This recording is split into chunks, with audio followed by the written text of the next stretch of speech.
The evil in this world is on the run. It started wars by manipulating people's hearts to turn them against one another. Many voiced their opinions that evil should be dealt with severely, but even so, it continues to run wild. Infuriated by the rampaging evil, God decided to send down his angels to punish it. To annihilate this evil, an angel spotted it and informed her comrades that it was over there. It was bigger and smarter than they expected, leading them to question how it had managed to avoid the eyes of God and build up its strength. They suggested splitting up, as sticking together would make it easier for the evil to evade them. One angel, with a wounded arm, inquired if she was sure it would be okay for her to go alone. She confidently replied that she would be fine on her own. After all, she was the most skilled among the angels. She noticed traces of the evil and realized that the path she had chosen was the right one. Earlier, she had been too hasty in celebrating her victory, but now, upon finding the evil hiding, she grasped the handle of her sword and ordered the evil to reveal itself. She moved her sword and searched for it with determination. Meanwhile, the evil trembled and shook vigorously. She stabbed the evil with her sword but realized it was already dead. The evil looked at its hands and questioned what it had done wrong. It inquired who this person was and why she had the right to judge it. What did she want from it when it had been evil since birth? She smirked and pointed her sword at him, revealing that she knew nothing about its sins. The evil covered its face, exclaiming that it was its sin. It began crying, and the angel was taken aback. Evil should not cry. Compassion, affection, and trust were unknown to it. Angels possess a remarkable ability to read the emotions and thoughts of others, so she could instinctively tell that the evil was sad. The evil announced that it had wanted just once to have something too. The angel asked what it meant, and it looked at her, asking for her name. She stared at him with a stunned expression, not fully understanding what he was saying but grasping his emotions. The evil slowly approached her, commenting on her beauty. This startled her, and she pointed her sword at him, telling him to stay back. The evil said that if it was going to die anyway, it only wanted to know her name. The angel asked why he needed a name, and he replied that he did not need it but just wanted to have it. She thought that this could not be true. She did not understand why he was doing this. However, his emotions would not weaken her resolve. She clenched her sword and raised it above her head. The evil merely looked at the ground and commented on why everyone despised it. Even at its end, it could not receive a name. She felt an ache in her chest, as if being called a hypocrite. She asked if she told him her name, would he submit at her feet. The evil smiled joyously and begged her to tell him her name. She informed him that her name was Sahara. He repeated her name with happiness, and, accepting his fate, clasped his hands as if saying a prayer. She smiled, thinking that even evil could see God's mercy in the end. Even though once it faded away, it would become a tainted soul forbidden from ever returning to this world. Suddenly, something flew past her face, and she was surprised. An arrow struck the evil, and as it took its last breath, it reached out its hand towards her. A white-haired angel smiled, commenting that it was a perfect hit. The angel inquired what was wrong since Sahara never allowed her target to be stolen. Sahara retorted that it was getting tiring always holding on to things herself, but more importantly, when did they all arrive? Moments later, the evil dissipated into the air. She looked at it, thinking it had an unfortunate fate, but then noticed a remnant of the evil. The evil slowly sneaked away from them. It was not yet vanquished. Suddenly, an angel told her it was time to go back. She walked away, thinking that something as small as that would not matter. Sahara spread her wings, shocking the white-haired angel. Her once glorious white wings had turned black as a star. She fell to her knees as an angel told her to pull herself together. She told the angel that everything would be fine, and they would ascend to notify God. She was sure it was just some sort of misunderstanding. However, she knew it was not a misunderstanding. God had punished her. This was her punishment for looking down on the evil simply because of its insignificant size. She had to get her wings back. The angels flew up towards heaven and looked down at her with solemn expressions. She thought that if she could find the evil that had escaped and destroy it, she would reclaim her wings. Suddenly, she collapsed on the ground, and her wings disappeared. After that day, a significant amount of time passed. The era changed, and the land was no longer ruled by a king. Civilization continued to progress, and cars and trains were eventually invented. Trains could now reach a small village where she had been residing. She boarded one headed for the city in pursuit of the evil. She took a seat and removed her hood from her head. After her wings vanished, she pulled herself together and set off in search of the evil. She found herself in a grove of trees. However, the trail of the evil stopped in front of a nearby apple tree. She sensed that someone had eaten fruit poisoned by the parasitic evil within the tree. She could not stay in one village for many years due to her body not aging. She moved from place to place around the area to keep an eye on the apple tree. But no matter how much time passed, the evil never showed itself. Using her angelic power to create money, she blended in among the humans. In the end, she came to accept that her mission to eliminate the evil she had let escape would take longer than she expected. Suddenly, a man sat down right next to her with a cigar in hand. He apologized for the cigar smoke, and she told him it was fine. He snuffed out the cigar and inquired about her destination, if she did not mind him asking. She told him her destination was Lonabrit. He commented that he knew a place there that made some great pudding and offered to tell her where it was. She then noticed the Bible in his hand. Realizing she had seen the Bible, he informed her that it was his job. She was surprised to learn he was a pastor. He told her that there was no place where God's eyes could not reach. She commented that he must be referring to the words of God's servant, Brianni. He asked if she was also a devoted believer. She revealed that there was probably no one else in the world more devoted than she was. He inquired if she had grown up in a monastery, and she told him it was something like that. Suddenly, a person who worked on the train informed them that the next stop was Lonabrit. She stood up and told him she would be on her way. As she departed, the man looked at her and grinned, exclaiming, "Saharo!" Suddenly, a beautiful angel appeared and told her she had come to the right place. The angel noticed she was still on the hunt for the evil and needed to come back. She smiled, and the angel handed her the Bible, informing her that everyone else was waiting for her. The angel then disappeared, leaving the Bible behind with a trail of white feathers.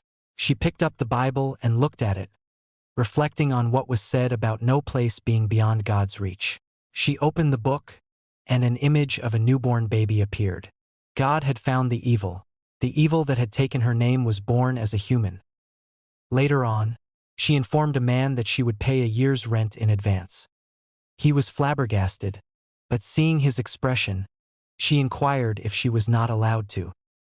He assured her it was fine and directed her to her room. He opened the door to her apartment, revealing a nice room with plenty of sunlight, as it was on the 4th floor.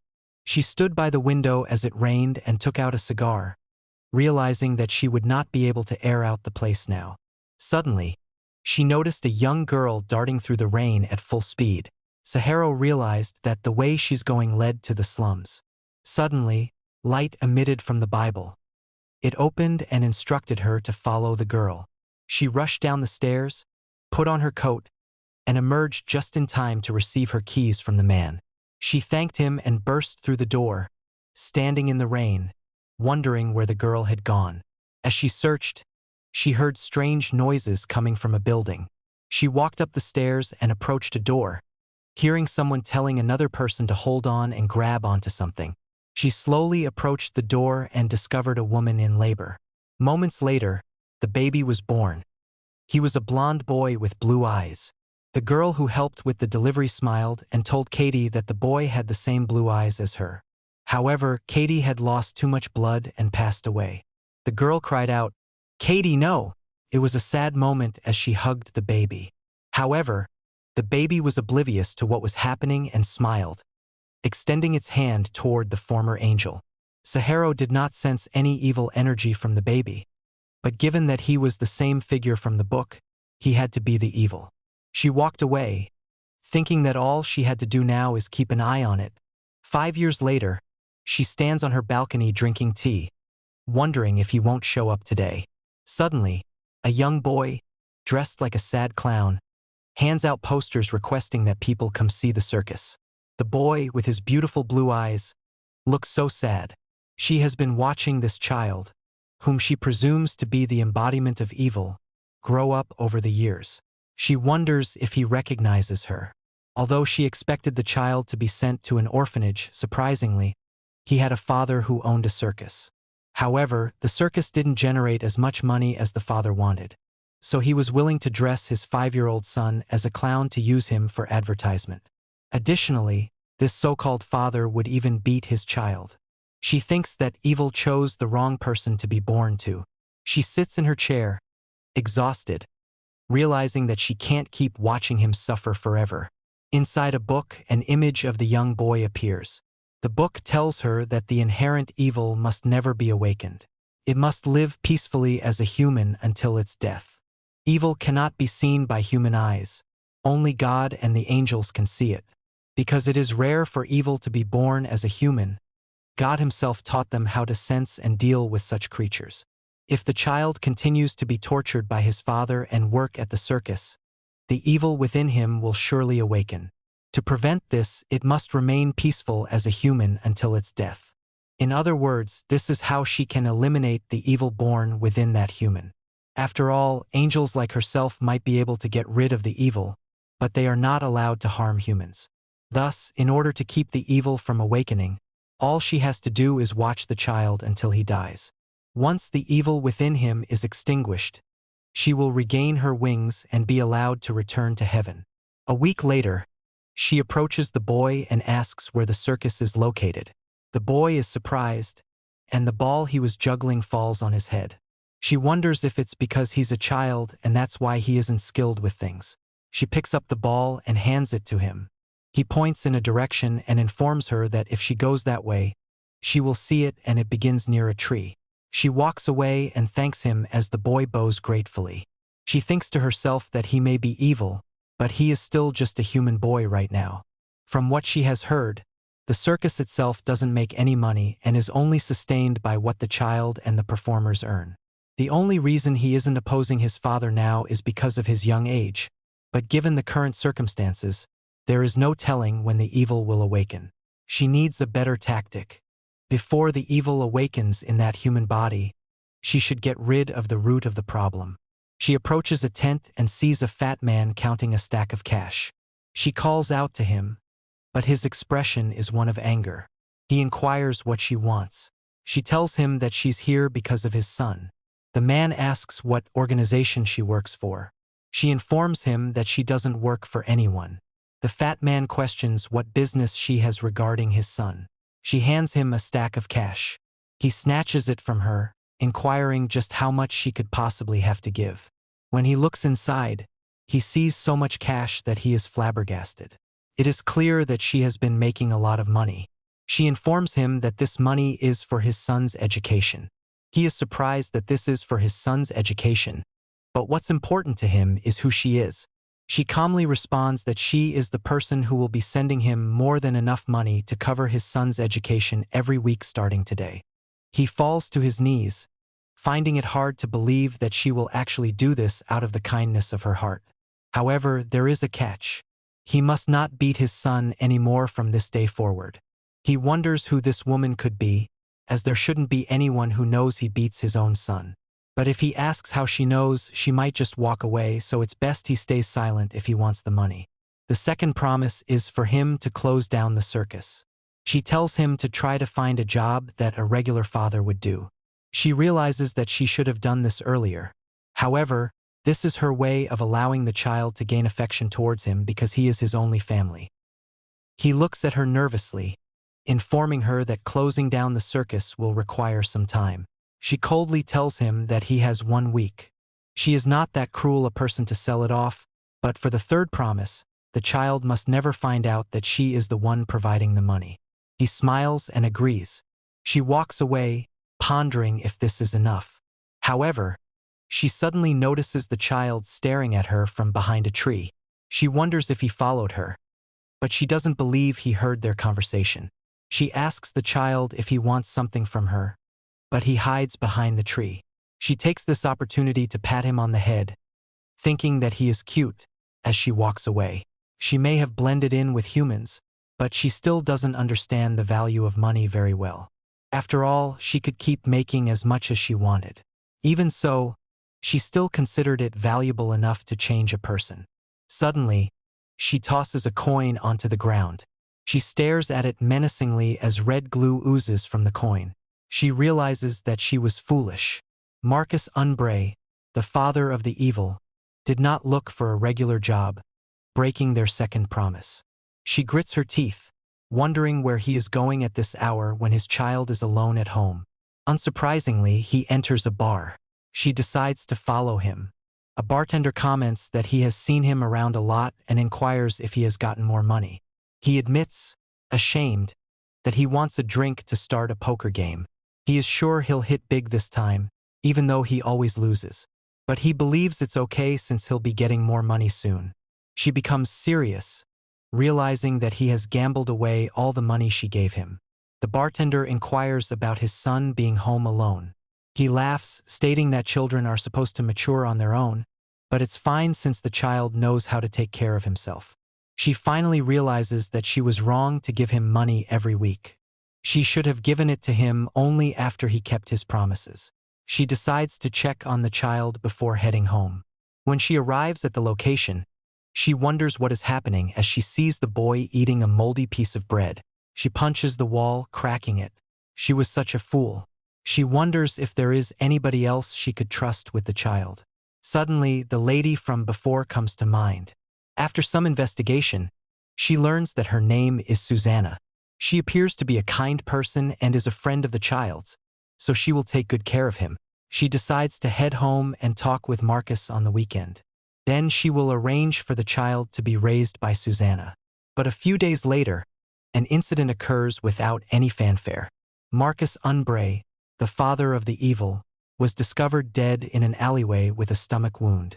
Following his death, his only son, Yannick Unbray, was placed in an orphanage due to a lack of guardians. She thinks it's better he go to an orphanage than be raised by such a man, since at the orphanage he won't be tormented anymore. Also, she can become his sponsor, which should reduce the risk of him discovering who he is. 5 years later, at the orphanage, she appears in a purple frilled dress. The man at the entrance asks her to come in, but informs her that the classes are currently in session, so she may not be able to see the children right now. She tells him it doesn't matter. He smiles, thinking that she may not be able to see the children but suggests she have some tea in his office. She informs him that she wrote a letter to Unbray. With a stern expression, she reminds him that she told him never to let the boy find out she was sponsoring him. The director admits that he did make sure, but the boy, being as bright as he is, figured it out a while ago. She sighs, thinking that the director must have given the boy special treatment since he knows she only supports the orphanage because of him, and realizes that he must have figured out that she's been standing behind him all along. The director then takes out a letter and requests that she take it. She takes it and seems very composed. She bids him farewell. She gets into a car and instructs the driver to head to the outskirts of Lonebrit. She acquired a house on the outskirts of Lonebrit after Yannick entered the orphanage, which made it easier for her to stop by and check on him. She settles into her seat and sighs, hoping that the evil within Yannick remains dormant and never awakens. Suddenly, she remembers the letter Yannick wrote for her. She opens the letter, and the contents state, "Dear patron." She decides not to read all of it and summarizes that he doesn't know what she expects from him but doesn't think he'll turn out to be what she fears. Additionally, he wants a coat instead of a cake for his birthday. She thought he would express a desire to meet at least once. Instead, he only complained and asked her to send him a coat. It's no wonder she sees him as just a child rather than the embodiment of evil. The driver inquires if something has happened, as she appears to be in a good mood. She tells him it's nothing and requests that he changes their destination to a suit shop at a plaza. She thinks this is the right decision and that she doesn't need to be any closer to Yannick. However, letters from Yannick kept coming. He sent a letter thanking her for a pen she had given him and also expressed that he treasures it because he finds it hard to sleep at night. She received the letters each time she visited the orphanage and occasionally sent him gifts in return. His letters mainly contained minor complaints or expressions of great joy for the gifts she sent, though she never responded to any of them. She couldn't completely sever ties with Yannick because she needed to watch over him. Becoming more involved in his life would be too dangerous. Instead, she made requests to the orphanage, such as having him moved to a more comfortable living situation, while maintaining a safe distance to assist and observe him secretly. While she is content with this arrangement, she worries about how Yannick might be affected if he discovers her. The evil slumbering within him might recognize her and start investigating why she never ages. This could lead him to discover the truth about himself. A few more years went by, and Yannick continued to write her letters until he reached the age of 16. He asked for increasingly extravagant gifts, and she continued to oblige without complaint. Then, a request came for her to attend his graduation ceremony next week, where he would be performing a piano solo on the principal's recommendation. She wondered if this was his final way of testing her. She realized she had no reason to attend and would still have plenty of opportunities to see Yannick in the future. It would be fine even if she didn't go. In the next scene, a man plays beautifully and professionally, his hair slicked back, looking handsome. He gets up and before him is an empty audience. It seems that she did not attend, and she hasn't heard from him for a month since then. He should be sending her letters discussing college and his future plans. Perhaps he is upset with her about not attending his graduation. Regardless, it would be best for him to have his future planned out. She decided to send a letter to the director, suggesting that he go to college and have a small apartment. Once this was done, she would continue to support the orphanage. However, the orphanage director responded with a one-sided note stating that he doesn't know how to tell her this, but it's time for her to hear the truth. He apologized for not informing her sooner, but mentioned that Yannick had left the orphanage a month ago. The director guided her to his room. Earlier, she had discussed with the director that since Yannick was older than the other children, he should have a comfortable living situation. The director assured her that he would make sure Yannick lived as comfortably as possible. However, she found that Yannick's assigned room was very uncomfortable. The room and window were worn out, and it seemed he might have been living with rats. The only piece of furniture was a drawer, if it could be called furniture. She recalled a letter from Yannick in which he mentioned that the suit she had sent him felt so soft that it was too good to be left in a drawer, so he slept with it in his arms like every other treasured item. At that moment, she realized he truly did sleep with it in his arms, and by treasured, he probably meant that he didn't want to put it in a drawer. She inquired if this was the most comfortable room for the child. The director, looking nervous, assured her that it was not as it seemed. Suddenly, she noticed an extravagant pen in his pocket and asked if that wasn't the pen she gave Yannick. She knew it was made by a high-end shop overseas, with only 3 in their country. The director claimed that he didn't take it from Yannick but found it after Yannick left, suggesting he must have decided to leave it behind. She knew the fountain pen was so precious that Yannick hugged it while he slept, meaning he treasured it dearly. This led her to believe she had been betrayed by the 2 adults she had entrusted with Yannick. Yannick was practically like her lifeline, and these adults kept failing him. She regretted trusting them with the child and realized she was still a foolish angel. She asked the director if he attended Yannick's graduation ceremony. The director, sweating nervously, admitted he didn't know about the graduation ceremony. He apologized and said he would contact her as soon as Yannick returned. He chuckled, requesting that she continue to support the orphanage and its future. She walked outside the building, looking at the sky and remembering Yannick's letters. His movements were all detailed in a book she received from the angel, so finding him wasn't very difficult. However, he often changed his residence, and the places he chose to live in, whether intentionally or not, were always in dangerous areas. After 2 or 3 months of this, she finally stopped chasing him. The more she pursued, the more dangerous his locations became. Perhaps he was trying to tell her not to follow him. It would be best to temporarily cease her pursuit for now. She admitted it was not a good time to follow Yannick and decided to rent a house near the city where he was staying. Whether by coincidence or not, he could stay in one place for a long time if she was far away from him. As long as he was living a comfortable and normal life, she was fine with just observing him from afar. Though it was inconvenient not to have wings and fly there, she had to settle for reading about the city instead. However, Yannick's current settlement was too dangerous for her to just observe. Unlike previous places, it seemed to be filled with gamblers. She feared he might be addicted to gambling and following in his father's footsteps. Therefore, she decided to visit him directly.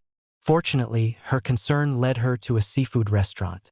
Suddenly, a man calls for Yannick, who looks at him coldly with a cigar in his hand. The Yannick informs him that he is on break. He apologizes, saying he knows but requests that Yannick take orders from the customers. Yannick asks about the other waiters, as someone else took an order just now. The man, nervously, tells him this will be the last time. The ladies won't stop asking to call over that handsome waiter. They seem eager to devour him whole. The man begs Yannick, stating that no one else in the restaurant is more handsome than him.